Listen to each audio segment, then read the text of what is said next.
Good afternoon. I'm Hale Esfandiari, the director of the Middle East program. Welcome to the center. This is our third meeting related to the Iran primer. It's on Iran's economy and the sanction regime. The meeting today will be moderated by Robin Wright, who is currently the USIP Wilson Center Distinguished Scholar and is residing at the Wilson Center for another 2 months, or 1 month, and 2 months. And during her fellowship, the previous fellowship at the Wilson Center, among other things, she was working on the Iran primer, and I'm sure most of you have a copy of that. But for those of you who don't, there is a link and you can access it. Robin will talk about the primer before she starts moderating the meeting. Robin Wright is a former Washington Post diplomatic correspondent. She has long relations with Iran. It goes back to 1973, and she's the author of 5 books on Iran and the Middle East, including Dreams and Shadows, The Future of the Middle East, which came out in 2008. Currently, she's working on a book, and I believe the tentative title is, if they don't change it, is Rock the Kasbah: How Street Vendors, Sheikhs, Rappers, and Women are Shattering the Old Order. I must tell you, I read the first chapter of that manuscript, and it is spellbinding. You just don't want to set it aside. So as soon as the book comes out, of course we'll have a book launch for her, but make sure you get it. Could I ask you please to close your cell phones, Blackberries, and any electronic gadget you have, because it interferes with our live webcast. We have had 105 RSVPs for today's meeting. Therefore, there is an overflow, and we will take questions from the overflow. Robin? Yeah. Thank you, Hale. I want to thank, first of all, the Wilson Center and Hale Esfandiari especially for their vision in supporting this project. The Iran Primer is unique as a foreign policy project because it is not just a book. It is also a living website. The entire book is on the IranPrimer.com website, and it is also updated every 2 days. We brought together 50 Iran experts from 20 different think tanks, 8 universities, 2 former UN weapons inspectors, and the top Iran official in charge, or top U.S. official in charge of Iran from all 6 administrations dating back to the 1979 revolution. And we've also made a real effort to include both Westerners and people from Iran and the region, so that it's not just what I call Western thumbsuckers writing about Iran. We also have a real balance. And every 2 days, one of the 50 authors puts a new piece that deals with a timely subject on the IranPrimer.com. So it's a place to keep up with the full range of issues with Iran. I've been particularly excited about this session today because I think at the end of the day that economics will be the catalyst that pushes Iran forward, whether it's gradually, peacefully, or with some turbulence. And I think we're particularly lucky to have these 2 incredibly gifted people and experts talking about this subject today. I'm sure everyone in the room knows Suzanne Maloney, who is, for my money, the best political economist on Iran among the Americans. She is a senior fellow at the Saban Center for Middle East Policy at the Brookings Institution. She's also the author of a noted book, Iran's Long Reach: Iran is a Pivotal State in the Muslim World, which came out in 2008. And she's also working on another book on Iran's political economy since the revolution. She previously worked for the U.S. government and in the private sector, and currently serves as an external advisor to the State Department on longer range issues. I've also been particularly excited because we have Kayvon Harris with us. He is a social economist, sociologist, but I think of you as kind of dealing with both political economy and social economy. Kayvon has that on-the-ground experience that so few Americans has. He, for his PhD, spent a year in Iran. He is of Iranian descent, looking at some of the economic and social dynamics in Iran. He is currently at Johns Hopkins University, and he is also the author of a web blog called The Thirsty Fish, which is quite popular. We're going to have each one of them talk for about 15 minutes and then open it up for questions. And I'd like to invite Suzanne to begin. Thank you very much, Robin, and thank you to Haleh Esfandiari for hosting me and Kayvon here today to talk about this subject. I am very grateful to all of you for coming to a windowless room on a day which is the brief dawn of spring here in Washington. And so for that reason, as well as for other reasons, I will endeavor to be brief in hopes of having a conversation, also in hopes, frankly, of hearing from my fellow panelists who has, as Robin noted, an advantage that so few of us today have here in Washington. I was once a graduate student who had recently returned from a shorter period of time in Iran, and I can tell you that it is a fascinating perspective to bring back, and one that I suspect will far trump anything that I have to offer in terms of this conversation. So with all of the pressure now shifted to Kayvon, let me just say a few things. Robin, as you know, that is the reason that you're all here, has pulled together just a phenomenal compendium of information about Iran in a way that I think is kind of unique in its ability to serve as a resource for people, both academics, policymakers, students, and others. And as she noted, it's on the website. She asked each of us, or gave each of us, a challenge of tackling any particular subject in a particularly compressed amount of space, 2,000 words in my case, to handle the entirety of the post-revolutionary economy. And I would note, for that matter, that I am a PhD in international relations, not an economist. And so that was a particularly compelling challenge, one that I won't try to repeat here today in the compressed period of time that we have to talk to you.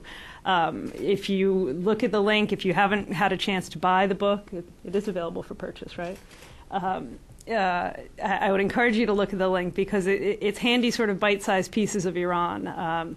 And we have, I know amongst us, some of the other authors, including Samira Niku, who's written on the issue of the subsidy reform program, which is one of the issues that is most important to economic policy today in Iran. And one that I do hope to touch on briefly in less depth and less rigor than Samira did, but one which is particularly important to the way that we're looking at Iran today. I'm not going to try to cover my 2,000 words of background on the post-revolutionary economy. But what I did want to do was make a couple of what I think are sort of broader points about the relevance of the economy. And it's why I'm so grateful that, in fact, this series of talks has been structured in the way that it has, so that we're devoting, in fact, an entire session to the question of the economy.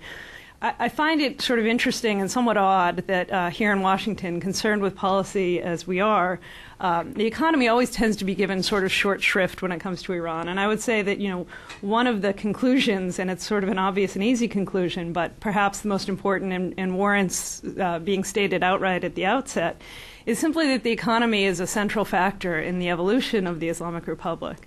It's a central factor, of course, in the endurance of the Islamic Republic. It's oil revenues that have underwritten the survival of the regime and continue to endow its leadership with their leverage and, as well, their vulnerabilities. And it's been economic instruments that have been the primary vehicles for the international community's efforts to influence the policies of the Islamic Republic. And yet, whenever we talk about Iran, we talk about ideology, we talk about clerics, we talk about the sort of religious issues and political factions that so many of us here in Washington have become incredibly well versed in.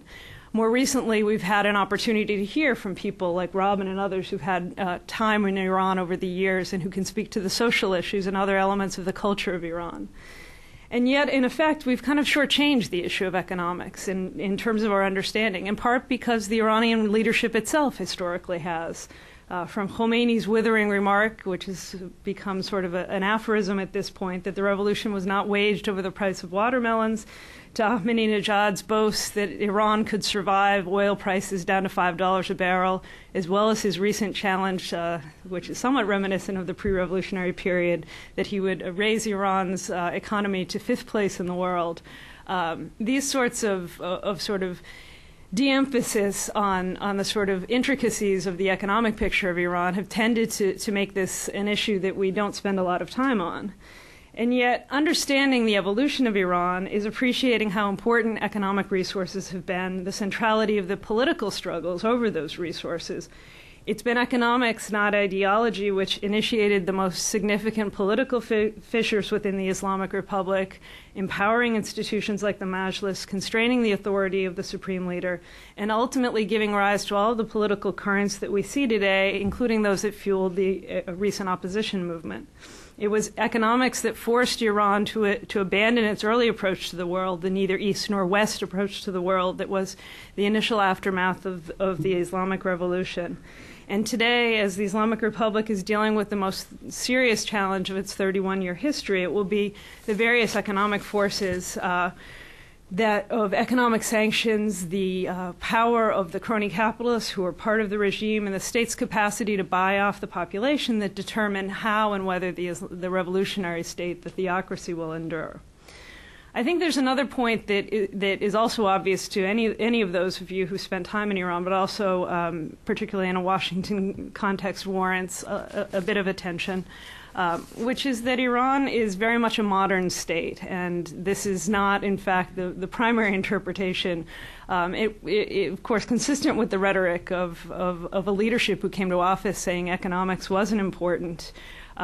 In fact, the post-revolutionary state building has spent a lot of time on the modernization of Iran. This has been a consequence both of the necessities of the early aftermath of establishing control during the immediate post-revolutionary period, the war, the estrangement from Iran's previously most important trading partner, the United States, and then the Reconstruction had a kind of compelling logic in terms of capturing the energies of all of the previously deployed young Iranians and redressing the widespread devastation that had been caused by nearly a decade of violence. Over time, the logic of bureaucratic perpetuation and empowered labor force and a variety of other political factors have produced the essential components of a modern state in Iran in terms of infrastructure and human development. If you look at any of the key statistics about Iran, whether it's urbanization, literacy, educational attainments, access to basic health care, female fertility, social and geographic mobility, transportation infrastructure, electrification and clean water, all of these standards have been raised significantly by the post-revolutionary government, are in fact at a higher level than I think is the typical understanding of Washington. We have a sort of discourse when we talk about the Iranian economy. It almost inherently goes with the word mismanaged and disastrous, particularly in the media portrayals, and certainly there's a great deal of truth to that. But there's a technocracy that exists in Iran. There's a commitment to, in fact, raising the living standards. The Islamic Republic has been, to some extent, a very developmental state, and that's been a major priority of its political evolution. And what has been interesting to watch is over the course of the past 30 years, the way that the political debates have ensued has changed dramatically. In the earliest days, the political elites feuded over the kind of what should the role of the economy be, the relationship of Iran to the broader world. And the biggest cleavage was between those who really favored state dominance, a kind of state socialism, and those who, in fact, sought to protect the traditional sphere of the private sector. What's interesting today, I find, is that despite, or perhaps because of Ahmadinejad's mismanagement, those big cleavages have largely closed. And even if you look at the subsidy reform program, it's not largely a redistributive program. The subsidy, the package of payments that goes out to Iranians as part of this major economic reform program goes broadly out to the population, not on the basis of income level and and poverty. And so that has been a key factor, I think, in creating the buy-in that has enabled the program in its very earliest days to proceed more smoothly than many outside observers anticipated. But it's also indicative of the extent to which some of the most contentious issues over the economy have created a certain consensus around them. Even the epic spender Ahmadinejad has embraced the sell-off of state-owned enterprises. Privatization is no longer a dirty word in Iran. That may not come as a surprise among a sort of Washington audience, but that is a major transformation within the political debates of the Islamic Republic. It doesn't necessarily facilitate more efficient economic policy, or it doesn't necessarily facilitate domestic harmony, but it's remarkable to appreciate the distinction between the kind of factional infighting that you had throughout the 1980s between those who wanted a larger role for the state, those who were concerned about, whose primary concern was about a state that was advancing the plight of the oppressed and dispossessed, and those who were in fact concerned about having a competitive market-oriented economy. The rhetoric still exists, but those cleavages, those deep divisions within the political elite do not so much exist today. Let me just make one broader point and then move on to two issues of contemporary concern, both the subsidies and regional turmoil and sanctions, three issues that I think deserve a special mention. The third sort of broad point about the economy and the way that the economy has been managed by the Islamic Republic is simply that the extent to which populism has informed the rhetoric and the policies of the Islamic Republic has helped fuel, I think, the sort of political advancement and the democracy debate within Iran. It's created these competing claims to legitimacy within the revolutionary cadre, which is, I think, particularly important to helping to produce the sort of political outcomes that we've seen.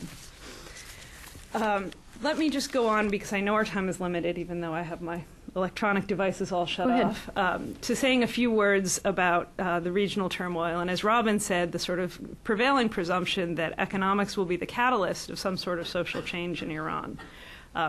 What's interesting, I think, to note about the current predicament and the current state of the economy is the extent to which the subsidy reform program is somewhat coincidentally potentially serving as a hedge against further popular unrest in Iran. It certainly wasn't planned that way.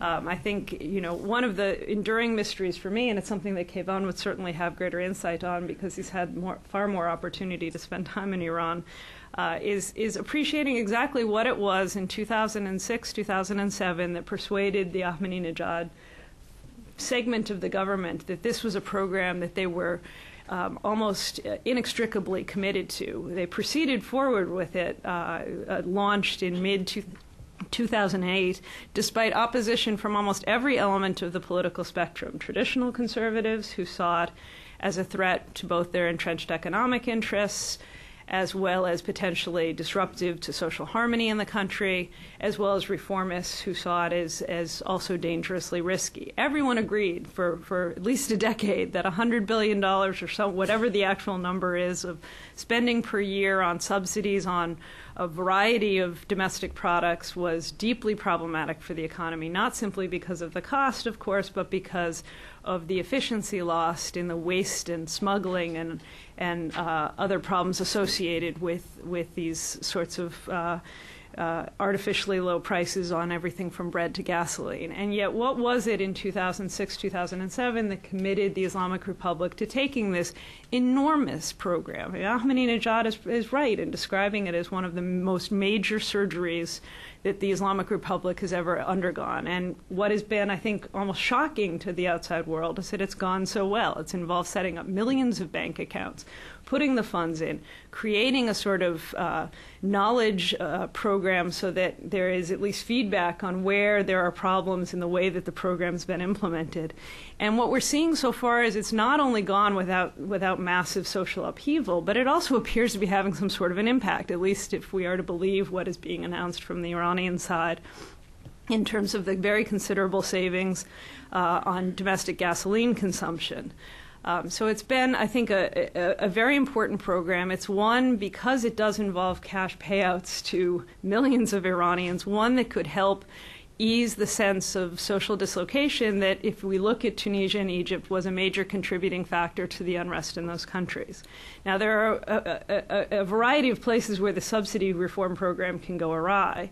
The implementation that we've seen to date has worked relatively smoothly, but as the impacts fall out on industry, as the trickle-down effect of price rises begins to hit people's pocketbooks, there is going to be inevitably some backlash and a great deal more disruption.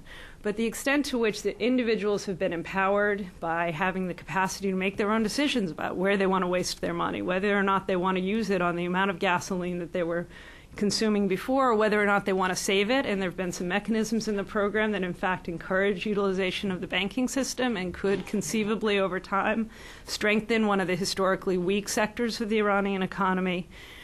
Or invested in productive enterprises. And I have heard at least some anecdotal evidence that that is beginning to happen. Small enterprises, at least, are beginning to be the beneficiaries of the fact that Iranians have a little bit more cash to spend in their pockets.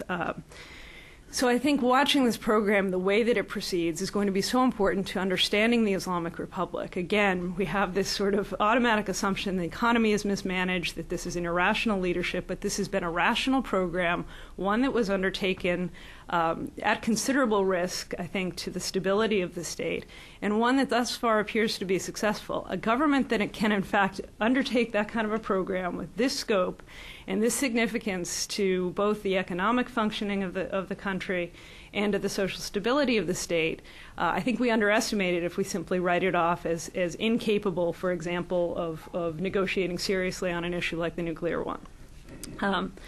Let me just make a comment or two about sanctions. I've heard in the wake of what's happened in the region and the upheaval that, in fact, the interest of the U.S. government is likely to shift from the nuclear issue to democracy, and as a result, sanctions would inherently be de-emphasized.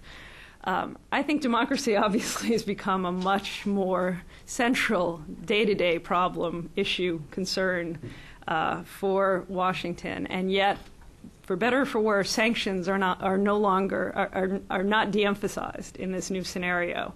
I think, if anything, sanctions are going to become the only viable instrument for U.S. policy. And so what you're going to see is more effort to tighten the sanctions regime. I say that because I see under almost no circumstance where military force would be contemplated in a region where you have the kind of upheaval and the potential for positive transitions in some of our key allies.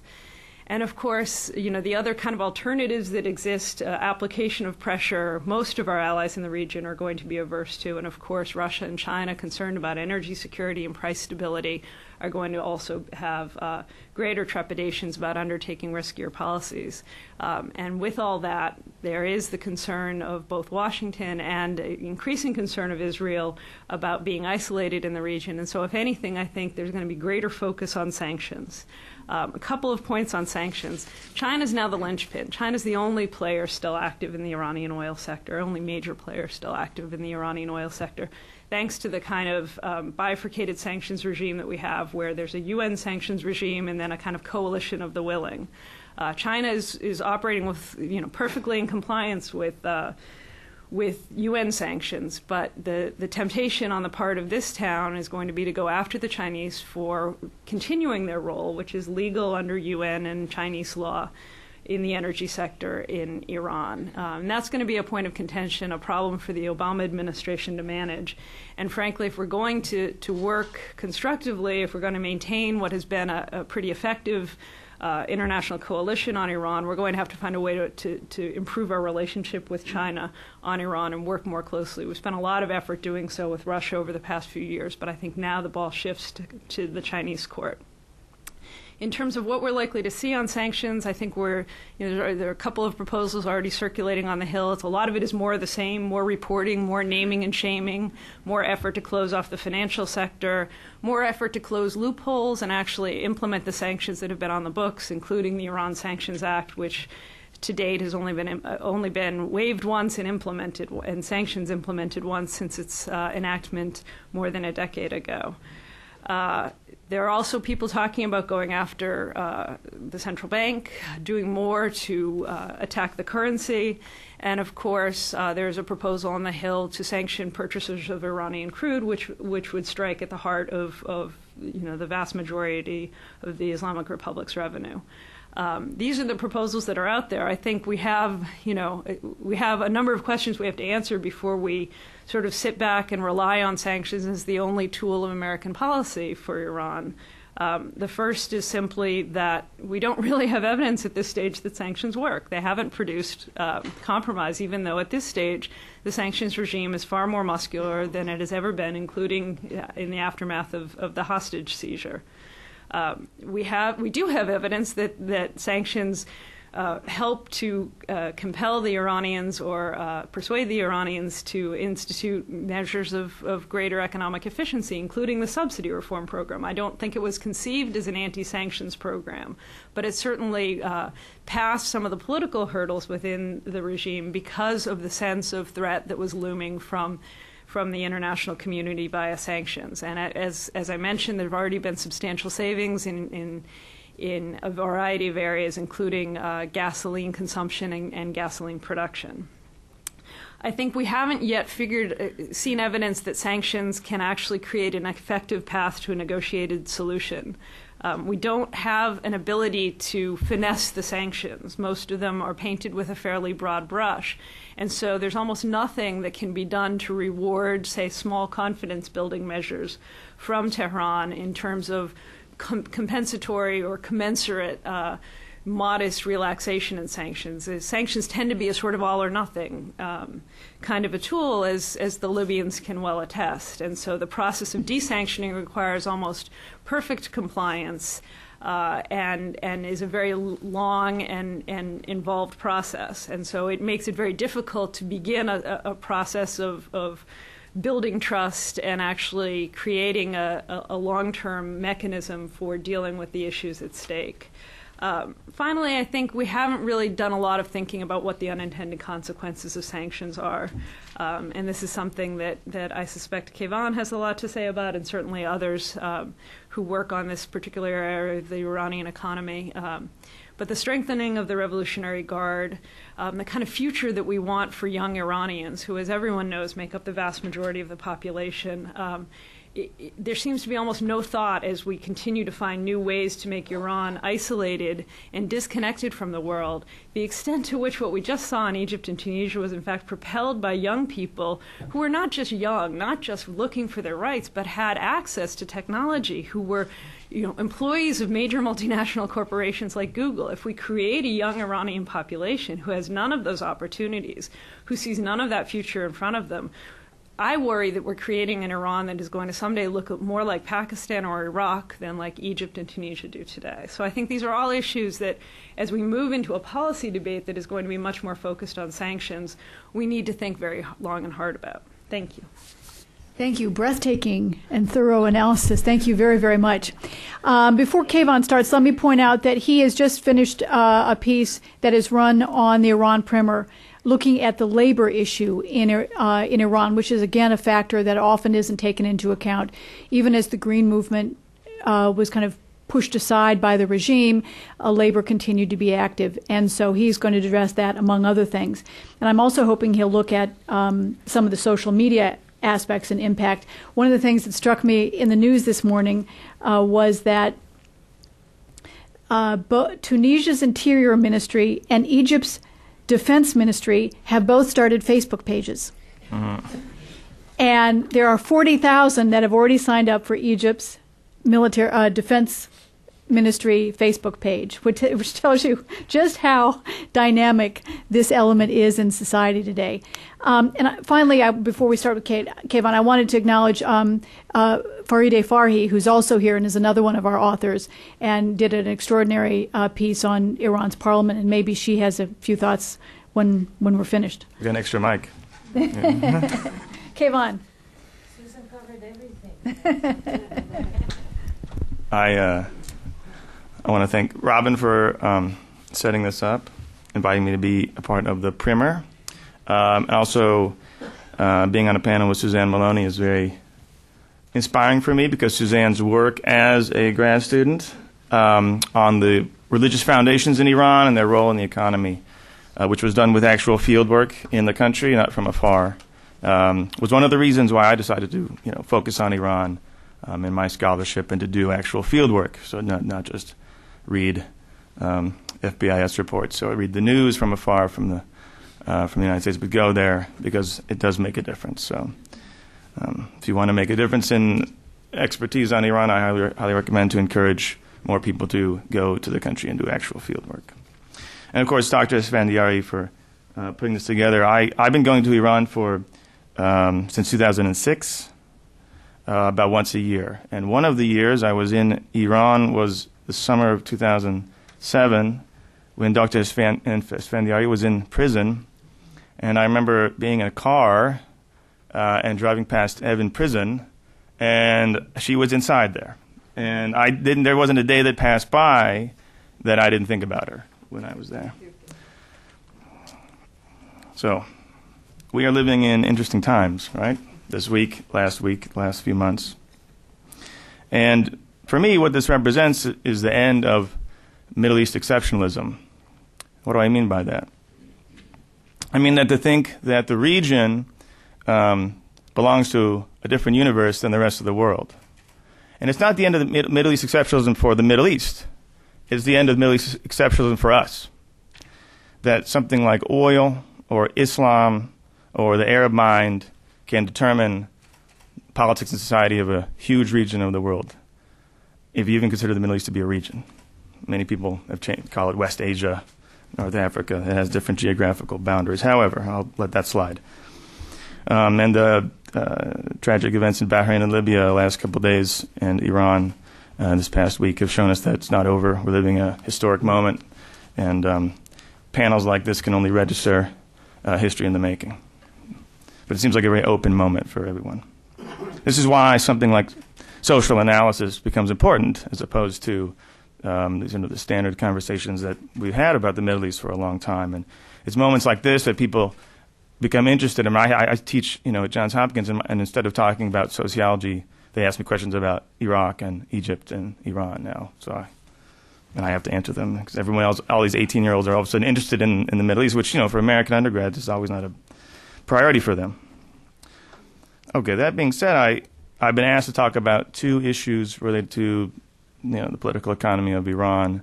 One, on the peace side, contributed to the Iran primer on the Bazaar. The second on the labor movement, which is not covered too much in the primer, but I gave it a shot and put up a piece yesterday on the website on Iran primer.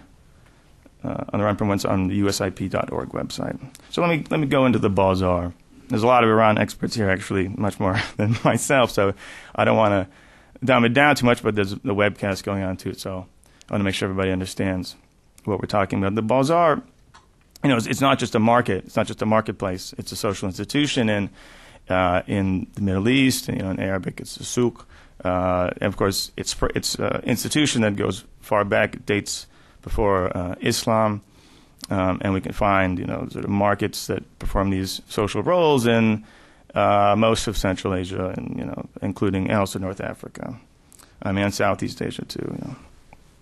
And it's not a class position. It's where merchants come and meet, retail, wholesale, laborers, and they all have particular shops in an area, and it brings in the population, and it becomes this sort of place where gossip is exchanged and political news is discussed, and of course whispering occurs, but also political mobilization has occurred. And one of the most famous ways to think about the Iranian Revolution of 1979, and perhaps one of the most fruitful ways that it has been discussed, is that it was an alliance between the Bazaar and the mosque as institutions in Iranian society, and that the networks between the mosques and the bazaars provided the social power, the social force that could bring out demonstrators in 1979 when other social actors had been weakened by the Pahlavi regime. It's a famous way of looking at the revolution. The problem is that we when we look at Iran from afar, we tend to look at it with 1979 here, and then this big black box here, and then, something like Not Without My Daughter comes out, and then, oh boy, well, now we know more about Iran, or the Rushdie affair, or Khatami's election in 1997, or the Green Movement, right? So we see moments come out, but generally the box is black, and we don't peer in. And so things like the Bazar-Mosque Alliance as a way of thinking about how power in Iran is organized in the state is something I still hear all the time today. People are always asking about the Bazar at these kind of think tank things. When in reality, the Bazar is not a powerful entity in Iranian society anymore. By no means relative compared to its power in 1979. And so if we move from a static picture to a dynamic picture and take a look at the changes in Iranian society from within, as Suzanne was mentioning, we get a different story.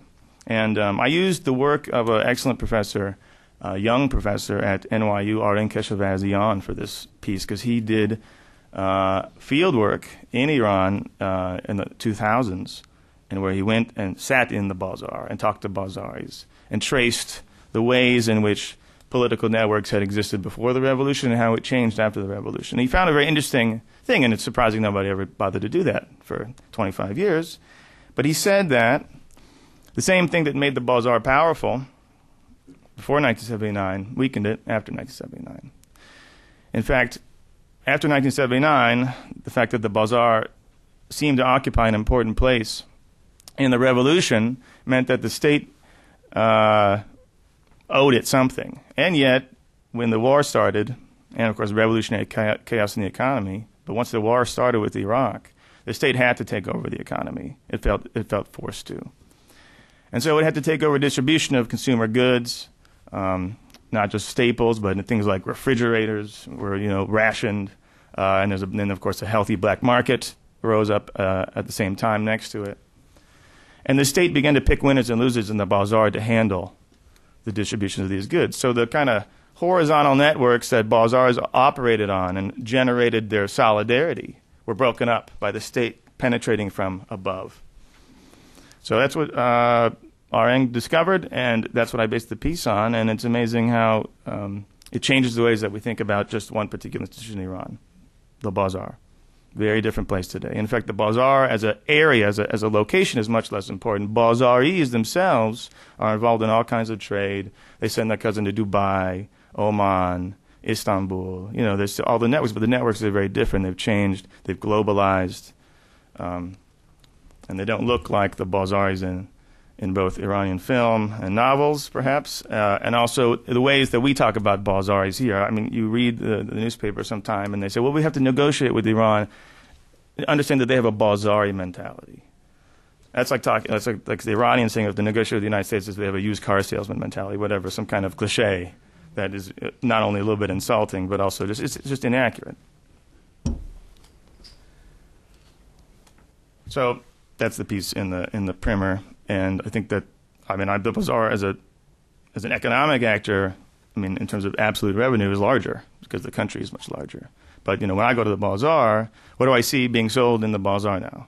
Rice cookers from China, even the chadori cloth is from China, and the knockoff Gucci is made somewhere else. Okay, so it's very different than some kind of ideal picture we might have had of it 30 years ago.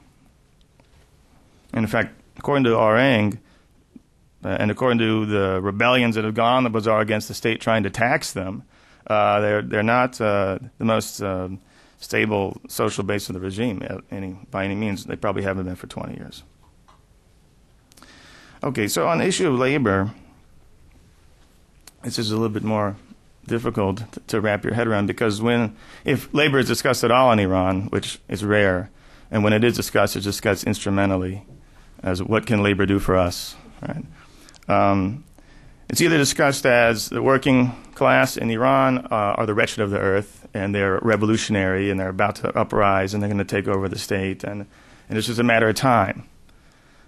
Or they are the willing soldiers of Islam, and they are duped by the state, and they're brainwashed, and they actively fight against our allies, the westernized middle classes who identify with our values.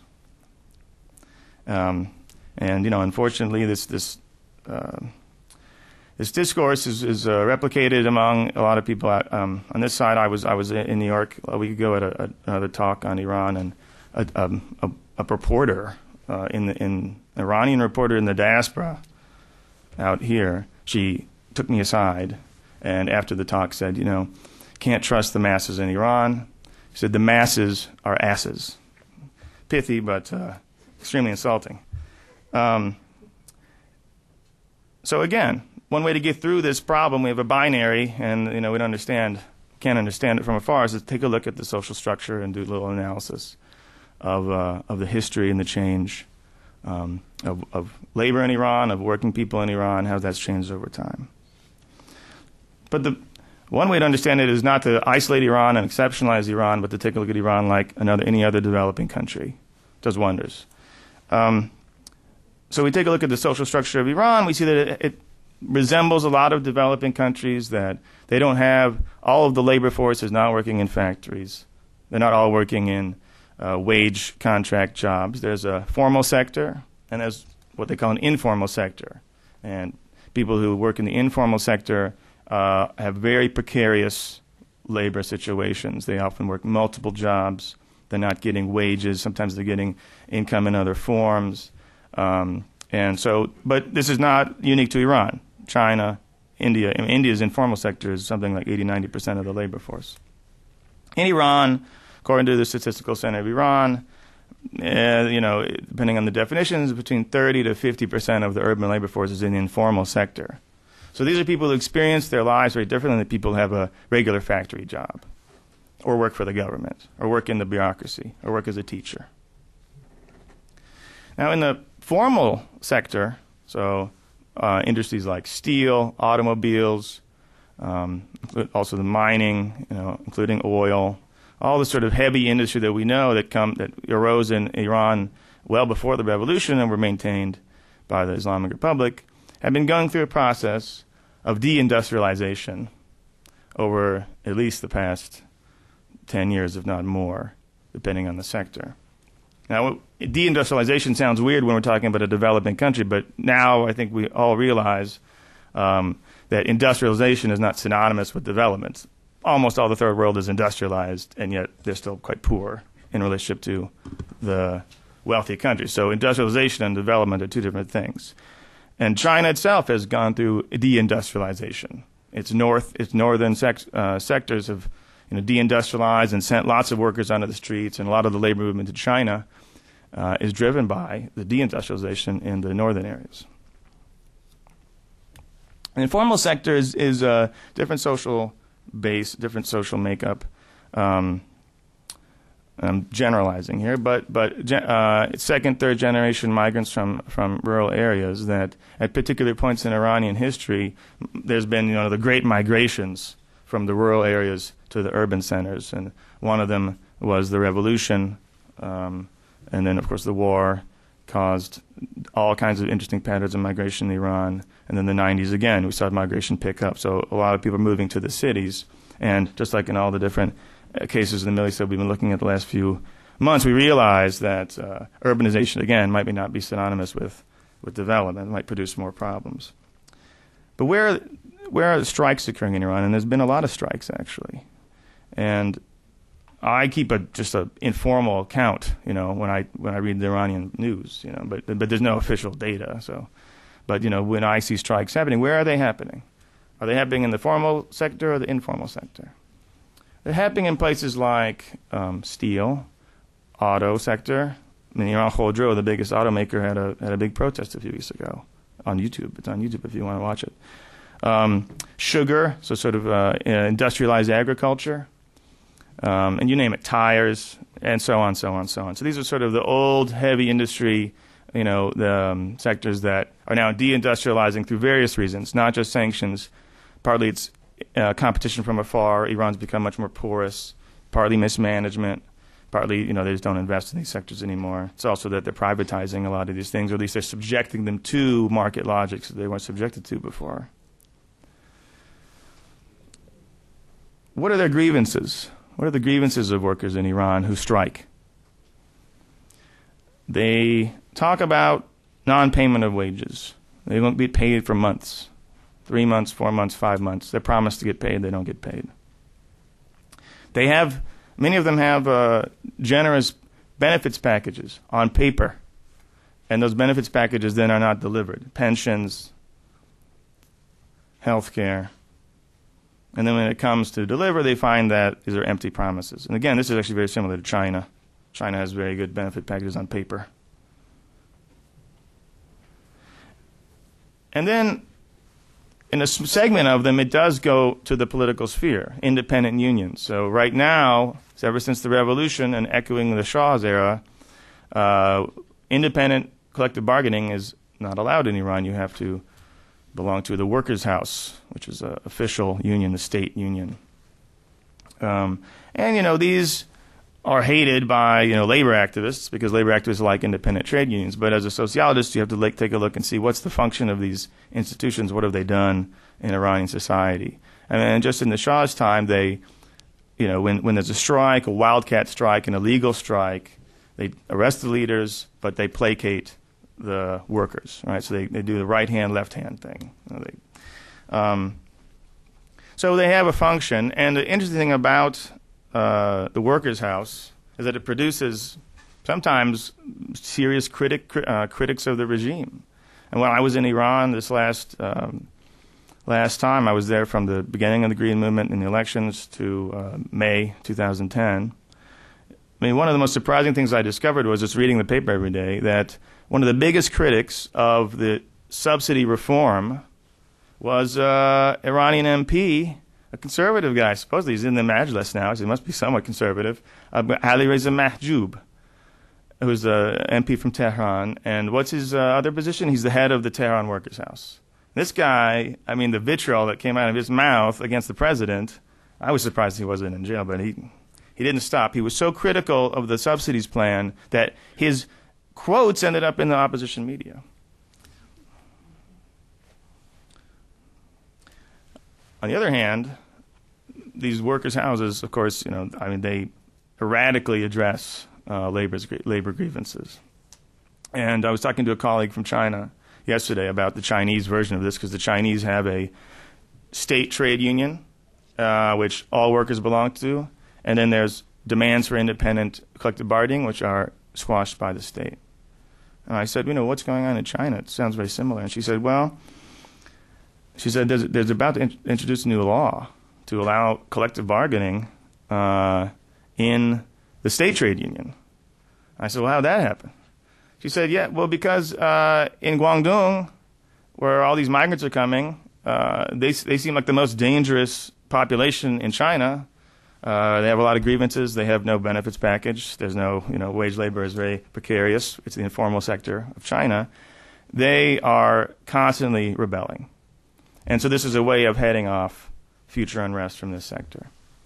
So in Iran, the informal sector rebels in different ways than the formal sector. It often takes the form of food riots and riots over prices, things like this. This is something common to the developing world. But there's also a social power there that we shouldn't ignore.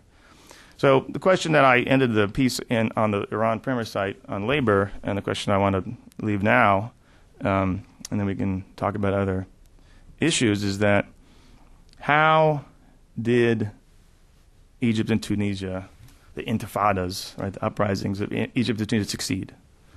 Did they succeed through idealistic and internet-savvy, educated but unemployed young people calling each other to the streets online? Well, partly. But now that we have a chance to actually know what happened, because we can go back and interview these people and these young activists. How did they do it? What did they tell the New York Times and the Wall Street Journal? They said that they did outreach in poor communities and with labor unions, including state trade unions. And they made networks, and then those networks turned into mobilizational factors when an opportunity arose. I mean, I was in Egypt about a year ago and a month ago, so December 2009. And, it looked hopeless. I talked to intellectuals, I talked to students, the same people that they had absolutely no hope. So it's amazing how much has changed in a year. What changes it? The process of doing it changes it, right? So somewhere like Iran, I wouldn't assume any automatic networks ever forming between workers and students or workers and intellectuals or some segment of the working class and a segment of the Green movement. You can never assume that these things proceed automatically. And in fact, I remember during the Green movement, when the Green movement died down and there were strikes in the bazaar, all these young people said, "Where was the bazaar when we were in the streets?" And I turned to them and asked, "Well, where are you now that the bazaar is rebelling?" So the linkages and the networks that produce broad social coalitions that have social power require work and require imagination and require, going beyond sort of the positions that everybody occupies in society. So that's my takeaway point from what happened last week, which, again, we all were surprised. Anybody who works in the Middle East, which is a good thing. So thanks. Thank you very much, Kayvon. I want to open up to our questions, but I want to ask one of each one quickly. Suzanne, the issue of the price of oil is clearly one that works at the moment to Iran's advantage. It's, $100 a barrel now? Close to it? Well, plus or minus. To what degree, when you look ahead, is the price of oil likely to work to Iran's benefit, and especially given the fact that there's no prospect that it's going to go down? And Kayvon, to look at this issue of strikes for a moment, at the end of the revolution, it was the strikes that forced the Shah to recognize the writing on the wall. In Egypt, Mubarak fell on a Friday, left on a Friday, and on Wednesday, the previous Wednesday, their strikes, the labor had begun to move, and it was clear that this was no longer a movement you could contain at Liberation Square, Tahrir Square. So to what degree do you see that dynamic playing out? Suzanne? Well, you raise the central issue, I think, for the stability of the Iranian state, which is oil revenues. And I think the price of oil at this stage is far more determined by the extent of global demand than any other issue. I mean, we saw obviously a little bit of a spike last week with concerns about what was happening in Egypt and what that might mean to the small amount of cargo that goes through the Suez. There will probably be follow-on concerns as a result of the events happening in Bahrain this week about the Gulf. But I think, the reason that oil has been as sort of solidly in the $70 to $80 a barrel range since its precipitous drop in 2008 is simply that the global economy is rebounding, and almost nothing will take it off track other than another global economic recession, which I don't think is a viable way of dealing with the problems that we have from Iran. And even that, I mean, Iran, the price of oil went down briefly, but eventually climbed back up, even in a condition where there is now considerable Saudi excess capacity. That was the issue of the kind of Bush administration, where you had a situation with very little excess capacity in global oil supply. But today, the Saudis have anywhere from 2 to 4 million barrels a day of excess supply, depending on how you want to define it, which isn't, it's certainly enough to deal with a potential of knocking Iran off the market for those who favor that kind of an outcome.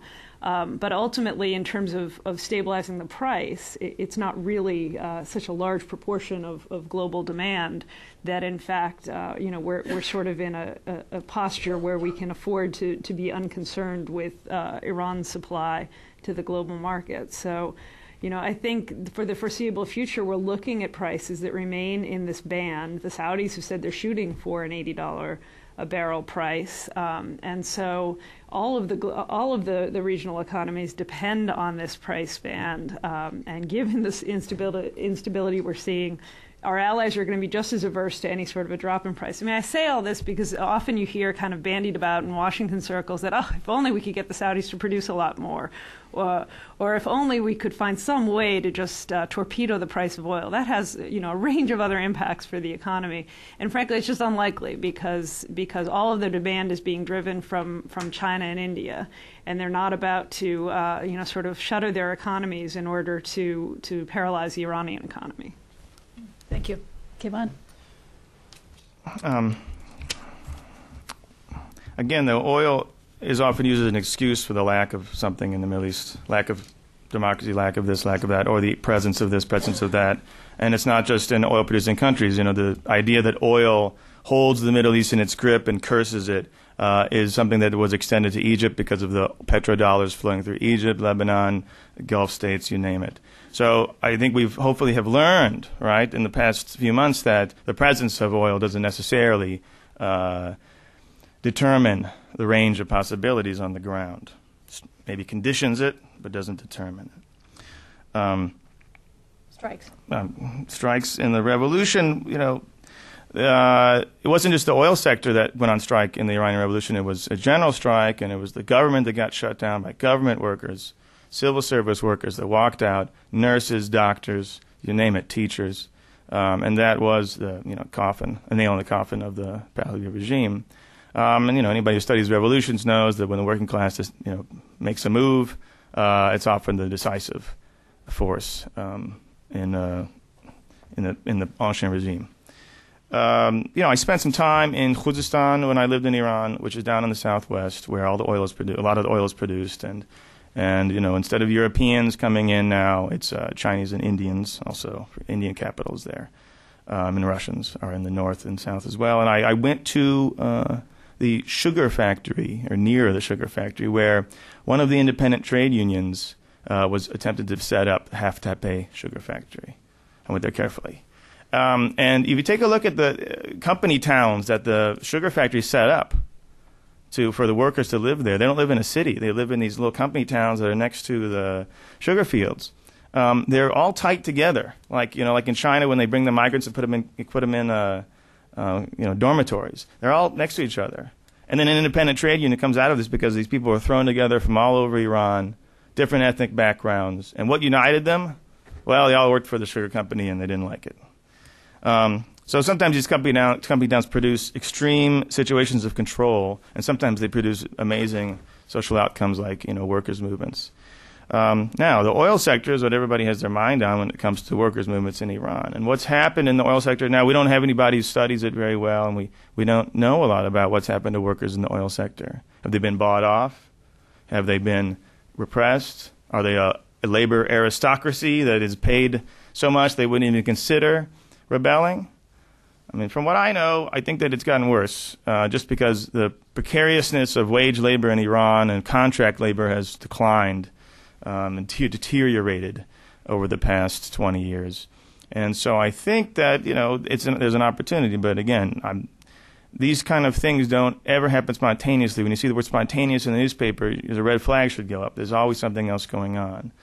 And if you remember from the Iranian Revolution, the oil workers were one of the last segments to jump in because they were a labor aristocracy. No. Thanks. Holly, you have a question? Yes. Question for Kevon. Who are the new bazaris? One. And second, who shops in the bazaar? Because most of the shopping is done now in the neighborhoods. Right. Because when I grew up, it was a different story. You went to the bazaar to get a nice piece of rug, a good piece of gold, and so on. But who are the shoppers who now go to the bazaar? Maybe the lack of importance of the bazaar is precisely because of that. Yeah, what did the old bazaars do? If they were successful, they tried to, they sunk their capital into other forms of investment, housing and land. Everybody gets into land in the developing world because, the short-term profits in something like retail are quite precarious. If there's a huge external shock to the economy, then your business is gone for a year at least. So getting into the bazaar is one thing, getting out of it is another thing, and many of them did that, including the ones that got into the state. right? So you want to get into the state because one of the ways that you move upward in Iranian society since the revolution is getting into the bureaucracy, including the current president. So some of the the new bazaars have set up new networks, but there's one of them always has party. One of them always has contacts with somebody in the state that they can have access to import export and bring in particular products that maybe isn't in a particular area. I mean, the bazaar area itself has expanded outward geographically from the old big bazaar. So I used to walk around there, and I would get lost, and it would take me an hour just to stop seeing TV stores or tire stores. I mean, it would just be one after the other. Like it's a classic market, where they're all next to each other competing. So they're all still there, and not the same people, but the activities are there. But the distribution of consumption, like who consumes in the bazaar and who goes elsewhere, has changed dramatically. And I went to one of the first like Walmarts in Iran. I went to it. It just opened when I was there. Supposedly there was French money in it, Carrefour, but they denied it. So there was this Korean money in it and Chinese money, but it looked like a Carrefour. And it was on way, way, way in the west. I mean, way in the west. It wasn't Tehran 30 years ago. I went out there, and you could only get there if you had a car. There's a huge class bias. I had to take a taxi to get there. You couldn't even get there on foot or through public transportation. But you go in there, and it is astounding. I was able to buy sweets from Tabriz, which is in the north of Iran, which you can't find in Tehran that well, and they were really amazing. So I got what I needed. But you could buy anything there. It was very, very different than the Baghali, the corner store, which everybody gets their groceries from, still in Iran today. So again, things have changed, and there's plans for 4 of these: north, south, east, west, including the south in Tehran. The first one, it took 8 years to open. I think 8 years. So the next 3, maybe I'll be an old man by the time the 4th one starts. But it's an example of how some things can get done in Iran, even though people say they can't. Barbara. Yes.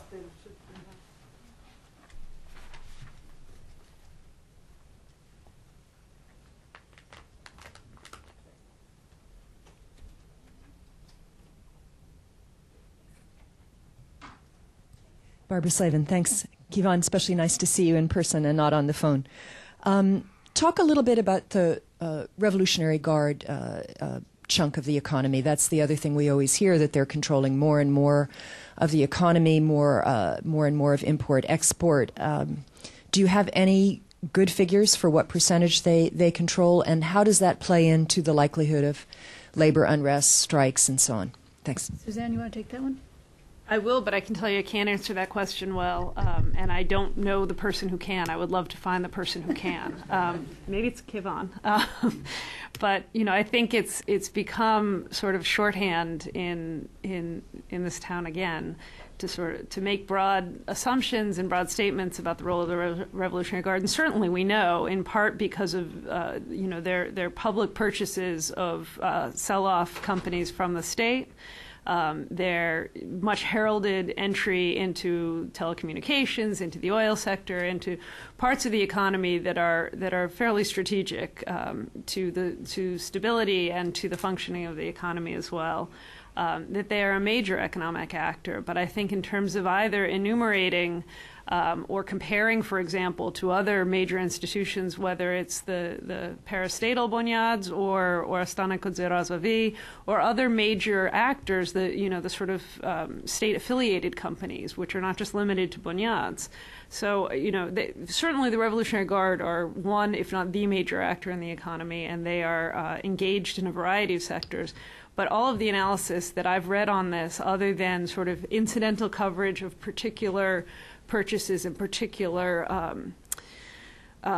economic decisions, has been outside. And I don't know to what extent there has been a good sort of survey either. I mean, there's an active, not just press, but literature, policy literature in Iran. I don't know to what extent that's sort of something that, a place that journals can go today in Iran. I worked on this a little bit, so I worked on enough to know I can't give you a percentage. What I can say is what was interesting to me about Egypt was that once the military began to be covered in the American media after the first couple of days when they had to learn everybody's name, they discovered that the Egyptian military owns the freaking country. I mean, it owns hotels, it makes soap, it makes pharmaceuticals, it employs conscripted army. You know, as you do your 2 years in the Egyptian military service and you stamp license plates and you make soap. And this was used as an argument to why the Egyptian military would be moderate, would be in favor of a smooth transition, a stable transfer of power. It's not interested in endangering its economic privileges, its networks. When we take a look at Iran, the same situation probably exists, right? They have a military apparatus that, for various reasons, and there's similar reasons to Egypt, you have all these people that rose up in the bureaucracy and there's no wars to fight anymore. Except in Iran it's been 20 years and Egypt's been 35 years at least. And they are involved in all kinds of economic activities. Okay. But yet in Iran's case it means that they're ideological, they're going to go to war, and you can't trust them. Just laying that out. You know, one of the ways that people analyze the presence of the IRGC in the economy is they go to the IRGC's website and they take a look at all the different times the IRGC boasts about it being involved in an economic project, and they add all that up and then divide it by the GDP, and they get a number like, who knows, 30, 40, 50, someone said 60%, okay? That's like me taking all the times that Iranian foreign minister signs an MOU with the Senegalese foreign minister about a huge project they're going to build in Africa. It's going to be billions and billions of dollars of investment, and nothing happens, right? So you can't trust. This is, again, when you do research via the internet, you know, and from afar, you know, you have to at least take into account that what you're reading might not be true. And they're in the economy. Everybody knows it. You would drive past the new tunnel or a new construction site. Everybody knows that the IRGC is contracting that out. But what that means is a whole different story. What does that mean? That they have contractors everywhere and that people who want to get something done have to go through the IRGC. Is it just a tax? They have to pay the Revolutionary Guard tax, like in Russia. When your business gets big enough, you just pay the Putin tax, right? No politics, and you get what you need done. It could be like that in Iran. We don't know, you know. I do know that if you have IRGC protection, your daughter can go to parties all night and there's no problems for you, you know. I mean, it's all this kind of stuff.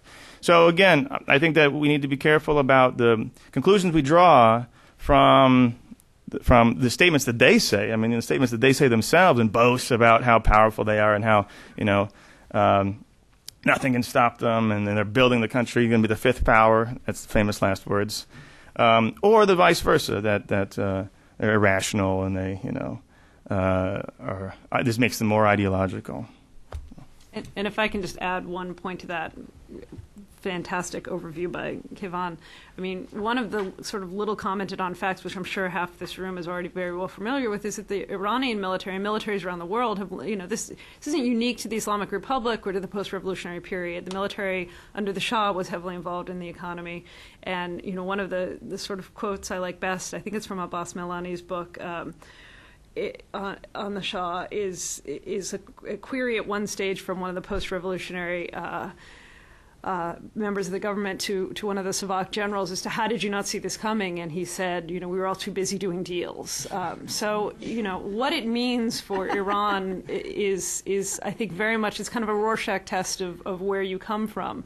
But it's important to recognize that there's a historical rationale to this, and there is a rationale to military involvement in development projects, which had a lot to do with the kind of post-revolutionary exigencies and the need to deal with, you know, stabilizing the country and then plowing people back into work projects in the aftermath. So you had the development of institutions like Jihad-e-Sazandegi and some of these other kind of development programs, which then have been absorbed by the Revolutionary Guard. Ambassador Roberto Toscano, we are fortunate to have with us. He served in Iran for many years as Italy's ambassador to Tehran. So he has the next question. Question for Kevin. Good to see you again. Oh, wait for the microphone. No, I don't think it's okay. To which extent do you think that the Green Movement, and especially the leaders of the Green Movement, are, I would say, finally understanding that they should add a more convincing, a more substantial focus on social and economic issues in their platform, which has been exclusively political, where is my vote and neighboring issues. Do you see any indication of that? Well, when they have included social issues in the communications they've issued, they've been driven to do so, right? So just like the things they said at the first weeks after the election, they were continually being pulled by the beards to include more and more demands by the movements in the streets, and there's no difference with the workers. So I remember, Musave's, I think, his first real substantial the mention of workers' issues was something like January 2010, December 2009. Maybe someone can correct me, but I'm talking about substantial, where he actually lists grievances and goes into it. So that's well after it's over, this round, right? So that's something that I can guarantee you, labor activists in Iran are very aware of and probably resentful of.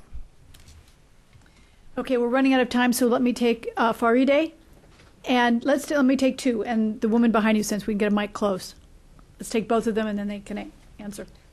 Let Farideh go first. Thank you so much for the great presentation. I just want to remind everybody that after all the hoopla about the Egyptian military, that they own everything, the data that came out, they said 10 to 15% of the population, economy. So even, but in Iran, it goes to 40, 60% immediately, even though they haven't had such a long time to do the kind of things they can. I like to ask you a very broad question, because you did such a great job placing Iran in a comparative context and taking it out of this notion that Iran is very peculiar and different and doing things differently than other places. We all have heard repeatedly how badly managed Iran is, how it's about to collapse, its economy is about to collapse, the kind of things that they are doing so different from others. Can you give us a sense of how bad the Iranian economy is in a comparative context? I really, all the economies of the world are doing very badly, but I like to have a sense comparatively what we are talking about, and, don't hesitate to not answer me, but I really like this idea of what you guys are doing, which is to try to look elsewhere and see whether or not the trends that are going on in Iran are any different than elsewhere, or the mismanagements that are going on in Iran are much different from elsewhere. Thank you. You pass the mic. Thank you. It was a wonderful talk. Just to add my 2 cents about Egypt as well. I don't know if you guys have seen, but quite a few commentators have actually noted how at the beginning of the revolution, political claims by far trumped economic demands. So obviously economics plays a huge role, but the unifying power of politics, at least in Egypt and Tunisia, seemed to be sort of the primary engine behind those two movements. My question is for either Suzanne or Keyvan. And this is totally not a fair question, but sort of want to get a sense from either one of you or both of you as to where you see the Iranian economy going, particularly with regards to the sort of managed versus privatized economy. Do you see the Iranian government able and willing to continue to sort of control to a large extent the direction of the Iranian economy, or do you see the Iranian government trying to cede some of that authority to private players in a way that the Egyptians did 30 years ago, the way the Tunisians did? So yes, thank you. Dan, you want to start? Those are both terrific questions, and I think almost kind of constitute an entirely separate session with people who know more, particularly more comparatively than I do. I can't tell you, frankly, where Iran would rank in terms of level of mismanagement. I have thought about this, though. Why is it that we've sort of got the shorthand? In part because when you talk to people at various international institutions who look at economics, their view of the past few years of Iranian policy, and this has not been a particularly technocrat-heavy, stability-oriented economic policy is still very different than what you get when you talk to reporters, or if you just sort of, have a kind of cursory understanding of where the economy is. And the real divergence comes out on this issue of how the subsidy program has been managed from the inception. A very, very different view among people, and I won't say what institutions, but you can sort of imagine the Washington community of people who focus on this. It's actually fascinating to me how different their view of this is than the sort of people who look at Iran politically, and frankly, that's most of the Washington Iran Watcher crowd. So I've thought about why is it that we've sort of decided that the economy is horrendous. Partially, it's simply because Iran is just such a wealthy country. And so to compare it to, say, Egypt, and even to compare it to an Iraq, it feels inappropriate because the resource levels are so different. Not simply resources in terms of natural resources, but in terms of human resources.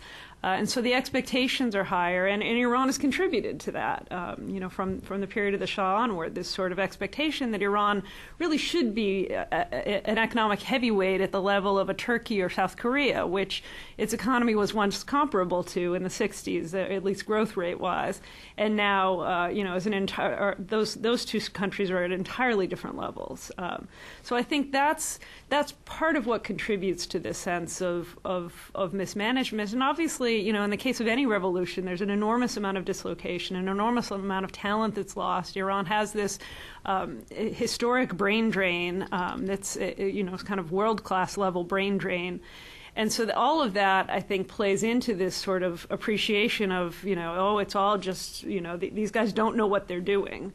When in fact, my experience, very limited experience in talking to economists when I've had opportunities to be in Iran is, these guys appreciate both the opportunities and the constraints on their own economy at a level that nobody, other than the few expatriate Iranian economists who work on it in this country, really do. And so there's a level of expertise within Iran on all these issues that makes us all look like we're just not even having the same conversation. In terms of the second question, both your point on political versus economic demands, I think is one that we all need to think a lot about. And I've been thinking about really since the Green Movement, since the post-election protests in 2009. Because, of course, even at that time, if you'd asked people what's going to drive Iranians to rise up, they wouldn't have said a rigged election, in part because in Washington we sort of always assume the elections are rigged to greater or lesser extent. They wouldn't have said it's political rights because Iran maybe had more political rights than, say, in Egypt or certainly other parts of the Gulf. And so why was it that, what was the emergence of the Green Movement, in fact, a confirmation that it's all about political rights? The argument that I am trying to make in some of the work that I'm doing, and it's specific to Iran, but I wonder to what extent it can be transferred to what's happened in Egypt and Tunisia, is that what has happened in Iran and perhaps elsewhere is this new expectations for government, a kind of performance legitimacy in the social science terminology that was not associated with government in the past. And that is, to some extent, political, in that, we don't want institutions that are so poorly managed and so obviously manipulated. But it's also economic. We want a better quality of life. And our means of demanding and expressing a demand for a better quality of life is by insisting on our political rights. So I think that there's a connection here, and we probably do a disservice to the economic dimension of what's going on in this part of the world if we say it's just all about a vote, or it's all about the ability to determine who your president is. I think they're kind of symbiotic. There's a symbiosis between the two. Where the Iranian economy is going, I don't see a kind of ceding of authority. I see a sort of Putin-esque outcome for the Iranian economy as a very short way to answer your more important question. But I'm looking forward to hearing what Keyvan has to say about all this. One little factoid I read just last night, that I think the Turkish GDP last year was 800 billion. Indonesia was 700 billion, and Iran was 350 billion. Which gives you a sense. Keyvan, the last word. You know, I wrote this blog in Iran solely on issues of comparative economics because, you know, there were politics going on all around me. So I said, well, what's the safe thing to write about? Economics, you know, and then it turned out everybody wants to know about economics now. I have a piece all about how to compare Iran with other countries economically, which I wrote, and it got translated into Persian, and all these people read it. It was very interesting. What do I say in that piece, and what do I want to try to answer both questions at the same time, but parts of them. So, poorer countries in the world have what we used to call the advantages of backwardness, that you can do things that other countries took a long time to figure out, such as using the state in the economy to propel investment where private sectors couldn't do that. It's an old development theory, not so popular anymore. But if we take a look at the actually existing economies of the developing world, and Iran is what we would call a middle-income country. Its per capita income is lower than Mexico's. We're talking about per capita income, the wealth, average wealth of an individual, lower than Mexico's, but higher than Egypt's. And it used to be about par with Turkey, and now it's fallen aside. But every elite in the third world compares themselves to South Korea, not just Iran's. I mean, you go to any country, Brazil, Mexico, Thailand, Vietnam, they said, oh, look at South Korea. South Korea is the exception that proves the rule of how hard it is actually to move up in this hierarchy in the world. So if you take a look at the actual existing economies of the developing world, you don't see this sort of Adam Smith, or let's just say the vulgar Adam Smith, that you get taught in economics class where the private sector is totally separate from the state and they're all rational actors and they're super competitive and multinational corporations give them technology and that's how the countries grow. The state and the private sector are always linked. In fact, there's a whole literature on it called state-business relations that Suzanne knows because she used it in her dissertation when I read it. And what does that say? It says that, in fact, we can't compare the success cases and the failures, the relative failures, of the developing world by the presence or absence of the state in the economy. But how the state and the economy are linked is what we can use to explain, partly explain, I should say, the relative successes and failures. So that requires us to rethink the ways that we look at Iran in its exclusive sense. I think state-business relations in Iran are very similar to lots of different places, not just in the Middle East, but places like Mexico and places like China. The difference is the presence of international capital. But on the other hand, there's still international capital going into Iran. It's just not the kind of capital that we're attached to. It's the kind of capital that other countries are sending. And that's changing, and Iran is dealing with that in interesting ways, not always on the bad side of Chinese capital coming in, Indian capital coming in, because they have a domestic market of 75 million people. And the better trained of them, the more knowledgeable of the technocrats in Iran know this and want to use that to lure in capital. And that's going on, whether people in this town like it or not. I want to thank Suzanne and Kayvon for really a riveting session, and thanks to Hale again for organizing. Please join me in thanking them both.